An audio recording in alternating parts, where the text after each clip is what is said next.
গতকাল রাতে ক্যাড্ডা এরিয়াতে ইমিগ্রেশন অভিযান চালিয়ে ৩৯ জনের মতন বাংলাদেশি সহ অন্যান্য দেশের প্রবাসী আটক করা হয়েছে।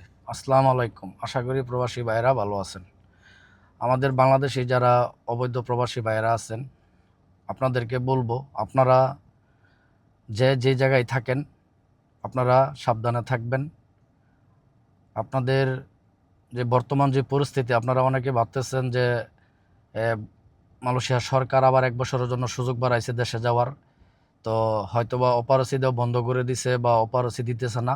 আসলে কিন্তু বিষয়টা এরকম না। ১ বছর সুযোগ দেওয়ার পরেও মালয়েশিয়া সরকার এখনও কিন্তু ইমিগ্রেশনের যে অভিযান সেটা কিন্তু এখনও বন্ধ করা হয় নাই। তো আপনারা যারা অবৈধ আছেন, ভিসা যাদের নাই, আপনাদের যদি কোনো পারিবারিক কোনো সমস্যা না থাকে তাহলে আপনাদেরকে বলবো আপনারা দেশে চলে যান, আপনাদের জন্য ভালো হবে।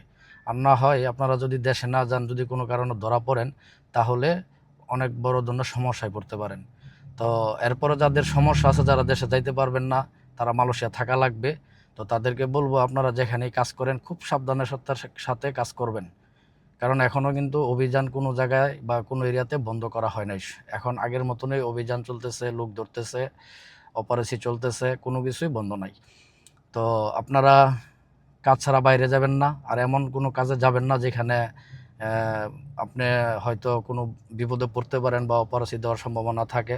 এরকম কাজে আপাতত যাবেন না। আপনারা যেসব জায়গায় কাজের নিরাপত্তা আছে, যে হয় এরকম এরিয়াতে কাজ করলে বা এই জায়গাতে কাজ করলে সমস্যায় পড়বেন না বা অপারেশনের কোনো ঝামেলা থাকবে না, আপনারা দেখে শুনে ওই সব জায়গাতেই কাজ করবেন।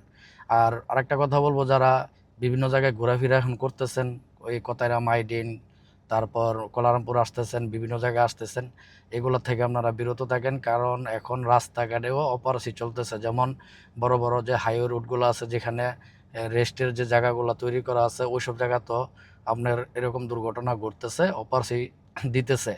তো আপনাদেরকে বলবো আপনারা দৌড়াদৌড়ি কম করেন, এক ডিস্ট্রিক্ট থেকে আরেক ডিস্ট্রিক্টে আসা যাওয়াটা বন্ধ করেন।